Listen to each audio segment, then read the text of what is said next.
Welcome, welcome to Sutra 1.6. This is the sixth sutra in chapter 1 of Patanjali's Yoga Sutras.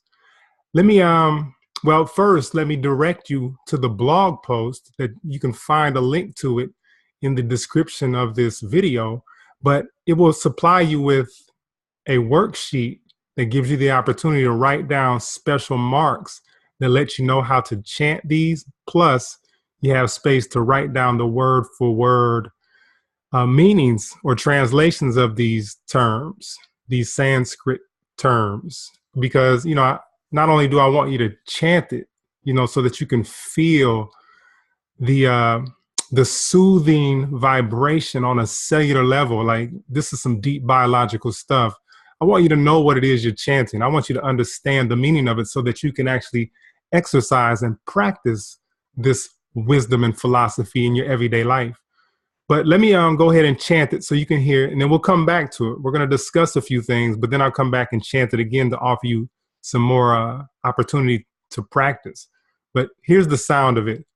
Pramana viparyaya vikalpa nidra smrtayaha. All right, so pay attention to the low notes, the middle notes, and the high notes, and how I fluctuate, because you want to, say it the right way. This is how the ancients intended it. So we want to keep in line with that. There's a science to this. I don't know what the ancients were thinking, but I know the feeling that I experience when I chant this stuff with utter confidence the right way. Something happens to me on a physical level, and that invariably impacts my mind. So as below, so above, just like as above, so below. But let's talk about a couple of, there's one new pronunciation that I want to introduce to you today, and that's the N with the dot beneath it. Again, this is another retroflex. So we're going to curl the tongue back so the tip of it touches the back of our mouth, but the roof in the back. All right. So when you say pramana, it's not the dental N, na, it's na, na. Hear the difference between the dental N, na, and the retroflex N, na. There's a difference. Practice that. One thing I love about this chanting the sutras is it gives us a chance to exercise our tongue in a way that really helps us improve our speech so that we can pronounce things better. Not only do we become more confident, but we become coordinated in the way we talk. It's pretty profound. I mean that on so many levels. I love this practice. It's so efficient. But when you say pramana, it's almost going to say like it's almost going to sound like there's an R in there sometimes. So don't feel like you're doing it wrong if if it sounds like pramarna, that's okay. That's just the nature of the sound when you curl your tongue back and it touches the roof of your mouth toward the back, right? Na, pramarna. It's going to sound like marna, but marna. That's fine. Okay, so that's the one new introduction in terms of pronunciation goes. All right. Refer to your worksheet, and I want you to also write down these swaras, these special marks that help you know whether it's a high, middle, or low note. A lot of low notes in this one, right? And then there's one high note at the end, and then the rest are middle notes, primarily happening at the end of each of these terms, right? So we have, let me give you the opportunity to follow along with your eyes as I chant this. Listen and watch so that you can notice the difference in the sound, okay? Practice this over and over too, because the more you practice it, the more coordinated you get. When I first started doing this stuff, it was horrible. Now it comes like whatever, So I want you all to practice this stuff. It matters. Pramana viparyaya vikalpa nidra smrtayaha. Hear that? Hear that rhythm and that melody? I'm going to say it one more time. Follow along. Pramana viparyaya vikalpa nidra smrtayaha. Awesome. Let's talk about the meanings of these terms. Again, if you go back to Yoga Sutra 1.5, it said there, we have 5 activities of the mind, and they can either cause you pain or not, plain and simple. And then this sutra, because remember, it's threaded. So every sutra is connected to the next one and the previous one in some kind of way. And it's all connected to Samadhi Pada, which is the title of chapter 1. Samadhi being the goal of yoga, but it's not a goal we pursue. It's something that we achieve when we live and practice a certain way, right? So don't chase Samadhi. If you look at, if you happen to be watching this video around the time that it was recorded on Instagram, I posted something today, and it was a Russian proverb, and it had to do with, if you chase 2 rabbits, you won't catch either one. Okay. But this is not about chasing anything. You know, you don't even chase Samadhi. You live a certain way, and then you achieve Samadhi because you unfold, you blossom into your full expression. But anyway, let's talk about what these mean.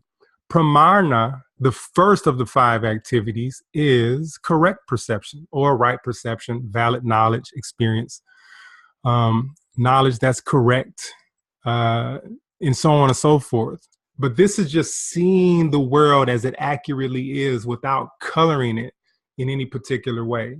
Remember, when we walk into certain situations, we bring baggage of experience with us, and that has a tendency to color the lens through which we perceive reality. And pramarna is when, you know, we're not colored and we see things accurately. And we can do that, right? We don't have to bring in all this excess baggage that colors the way we see things, if we're conscious of that. And I want to call your attention to the order of these. In Patanjali's Yoga Sutra, everything is in a particular order for a reason. The first thing that it mentions is the most important.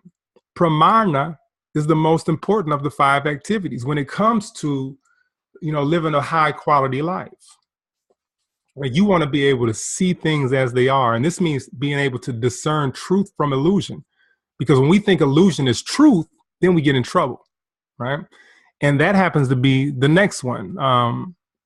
Not illusion. We'll talk about that in chapter 2. Avidya is the word we like to use for illusion, but viparyaya means seeing things incorrectly, misperceiving, right? Everything is upside down. We have wrong knowledge, incorrect perception. So it's the opposite of pramarna, basically, right? So we have correct perception in pramarna, and then we have incorrect perception in viparyaya. All right. And that's the second most important thing, because we want to know when we're seeing things wrong, right? When we don't see things as they accurately are, we want to call attention to ourselves of that fact, right? But this all takes practice. This is not something that we are able to do in a day. But the more we practice, the better we get at being able to do it. Like anything in life, that which he practices most, he does best. Okay, so what's next? Vikalpa. Vikalpa is conceptualization or imagination. This is the constructive part of the mind where we build knowledge, right? We make sense out of things. You know, we let our fancy get the best of us here. And this can work in our favor or not. Remember, the previous sutra says it may cause you pain or it may not cause you pain. There's no way that it has to be. There's no right or wrong. All of these things can be used in our favor. We just have to know how to apply them properly, right? The very next one is nidra, and that has to do with dreamless sleep, a state of emptiness. And I say dreamless sleep because perception is off at this point, right? When you're dreaming, then you're still perceiving something. And we all know that when we're in the dream, we can't tell, unless we're having a lucid dream, we can't tell reality in that world from reality in this world. We get caught up in it. You know, physiologically, we might sweat, our heart might race. So the dream state is something real, man. I mean, they say perception is reality, right? So nidra means dreamless sleep. So we're talking about, you know, all of that stuff is shut down and we're on pause for a minute. So nidra. And then finally we have memory, smrtayaha. Okay. Smriti is the root word of smrtayaha. And it means memory, recollection, recalling. That's all. right? And we don't know what causes us to remember certain things. I mean, like when I look back at my life, I don't know why, but certain things stand out. And I'm sure that's true of all of you who are listening. You know, we all have those memories that we just can't erase. And literally, that's what Smrtayaha means. It means it cannot be stolen away. And we're going to talk about what these mean coming up. The next sutra goes into detail about pramarna. So these are the 5 activities of mind, but each one of those also has its criteria. And we're going to talk about, or, you know, what they specifically mean. We're going to talk about the criteria for correct perception in the very next sutra. And then we'll discuss viparyaya, then we'll discuss vikalpa, then nidra, then smrtayaha, before we go on to discuss some other things, right? But yeah, man, this stuff is awesome. And I hope that you are really getting a lot out of this study and this practice. Learning the meanings of these words is huge, especially if you pick up your favorite translation from whoever author it is out there that you really connected with and vibe with. They may not share the word for word meanings. They might just give an overall translation of the sutra. But if you are equipped with this knowledge, when you go read their sutra, then when they expound or, you know, kind of explain what they mean by certain sutras, you know, when they bring in their own metaphors and their own analogies, now it might make more sense, you know. So I definitely encourage that. You know, bring along your favorite translation, whatever book that might be, and, you know, bring this knowledge with you so that you can have a full understanding or a fuller understanding. I want to direct you back to the blog post where I do share with you 7 other interpretations of this from 7 other renowned authors, 2 of which are students of Krishnamacharya, who is a huge influence and impact on the spread of yoga to the West. And one of those 2 students happens to be his son. TKV Desikachar is his son and student, longtime student, obviously. He was raised by the dude, Krishnamacharya. And Iyengar. Iyengar was a very prominent and renowned student of Krishnamacharya. And a lot of folks have gone through Iyengar Yoga certification, or they attend Iyengar Yoga studios, right? And so it's all good stuff, man. I don't care how you come into this, but studying the Yoga Sutras of Patanjali is like, how do you take your yoga practice to the next level? How do you practice yoga beyond the mat? And that's my favorite hashtag, yoga beyond the mat. All right. How do I interpret this, though, before you go over to the blog to see how the other 7 authors interpret this? Well, this is plain and simple. These are the 5 activities of mind, and I gave you a list of different synonyms for each of these.